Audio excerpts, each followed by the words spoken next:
Hello, this is Bobby Schilling, running for Illinois 17th District. Today we're holding interviews for the Sauk Valley Community Voter Education Fair. It's going to be held at the Sauk Valley Community College in Dixon on January 17th. Today, Mr. Bobby Schilling received a series of questions and he's going to answer those. What are your ideas on how to reduce the spending in Washington? Several ideas that I have. What we need to do is, if you notice, there's several different bills that are important, and one of the big things that happens is the politicians tend to put what they call earmarks on. That would be one way to cut down. I think what we need to do is when a bill comes through, no attachments, because if you understand what an earmark does is you could have somebody that's voting against or is against a bill, and then what these guys do is they attach a few earmarks of just a few $1 billion to the bill, which swings the vote. So basically, what we have going on is purchasing of votes throughout our country. I think that is a big thing to stop. The wasteful spending is huge in our country. And I think what needs to happen is we need to have just one bill passed through, and I know it takes a long time to get individual bills through, but just the wasteful spending, owning a business, what we have is we have what we call appropriate and inappropriate spending. And today we have a lot of inappropriate spending going on by attachments, by all of our politicians. And I think we need to definitely cut that down, if not completely cut it out. All right, would you favor any legislation that put a cap on the federal spending or ties to a % of the GDP? I definitely would. One of the problems we have is we have what we call a ceiling debt that's set up. It's just like what businesses have. You don't want to spend more than you have coming in.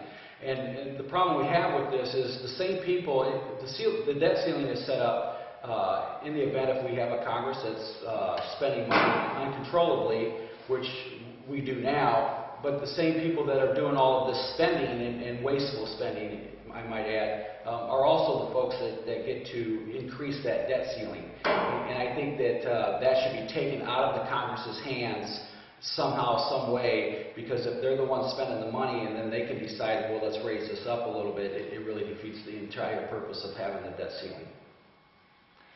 What are the positive aspects of our healthcare system today that set it apart from systems employed by other countries? I think something that's really important to understand is the difference between healthcare and healthcare system. The United States of America has the best healthcare in the entire world. There's no doubt in my mind. I mean, we have queens that come here. People, if they want something major done, they come here to the United States of America. We do have some issues that need to be addressed. Some of the problems with our system would be tort reform. That is a definite, that's one thing that definitely has to be fixed. And the problem we have is there's too many politicians that are in the pocket, or the trial lawyers are in the pocket of our politicians, and they talk about tort reform, but it's not going to happen.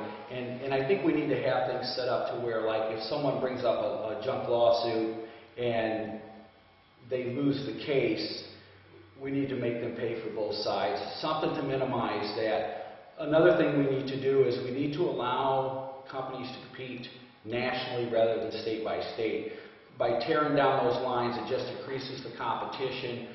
Rather than having just Blue Cross, Blue Shield of Illinois, you would have Blue Cross of the United States.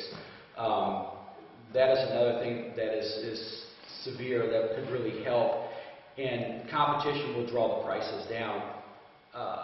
Another thing I think we need to do is we need to not wait until 2000 and whatever, when I think 4 or 5 years this plan will go into effect.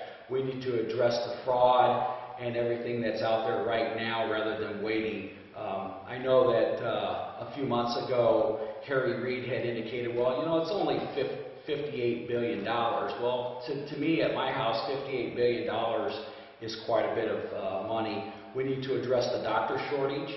We also need to address the folks that, a prime example is my wife was in a car accident a few months ago. We had to go to the emergency room. The emergency room was completely packed. And as I looked around, and I could have missed something, there weren't any emergencies in that room. And like I said, I could have missed something there, but we need to figure out a way for someone who has a stomach ache to go see a doctor rather than go to the emergency room. And you know, for a lot of folks, that's the only way they can get in is because they have no access to a doctor. So we need to definitely address the access problem. When I look at this healthcare reform that is being shoved through, that's the new thing now. A lot of things are just being shoved through whether the people like it or not. What we really need to do is rather than shove it through, we need to have a clean, clear debate from both parties working together to make this thing work out for the best interest of the people. And the people's voices need to be heard. I think that's one of the problems that we're hearing as we see the tea parties across the United States of America is people feel that they're just really not being listened to. So, you know, there's several different things we can do. Definitely address the doctor shortage.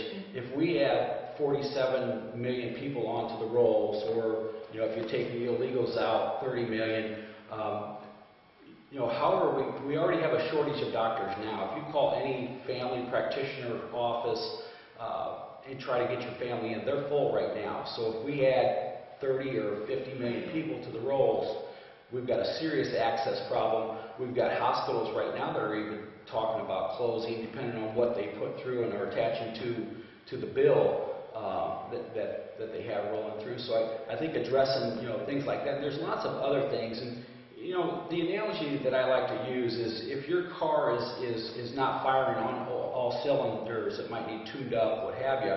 You know, you don't go and you pull the entire motor out. What you do is you bring it to the shop, you have them fix whatever's wrong, and then you continue on down the road. So. All right, great. How do you suggest we reduce our energy dependence on foreign countries? Do you support more oil exploration and drilling or nuclear power in the U.S.?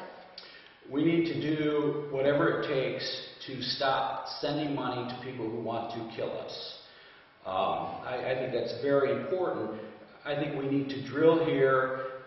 There's lots of oil here in the United States. I believe we need to get more into the nuclear arena. Anything that we can do, you know, and not only the drilling here, but you know, there's a couple of things that happen when we do start to produce here in the United States is we do something that our government today just cannot do, and that's the fact is we create real jobs. You know, the government jobs that are coming through that are funded by the taxpayer cannot self-sustain. We need jobs that are going to self-sustain, and it's not going to be the taxpayer funding all of the jobs that these guys want to create. Do you support increased taxes and or penalties on American citizens and businesses due to perceived effects of increased levels of CO2 in the environment? No, I do not. You know, studies have shown that if the new cap and trade tax is put into play, cap and trade, if people need to understand what this is. You know, they put a lot of pretty names on things. Cap and trade would be better known as what I would call the light switch tax. And what I mean by that is an average family of 4 with the new tax that they're proposing and trying to shove through again.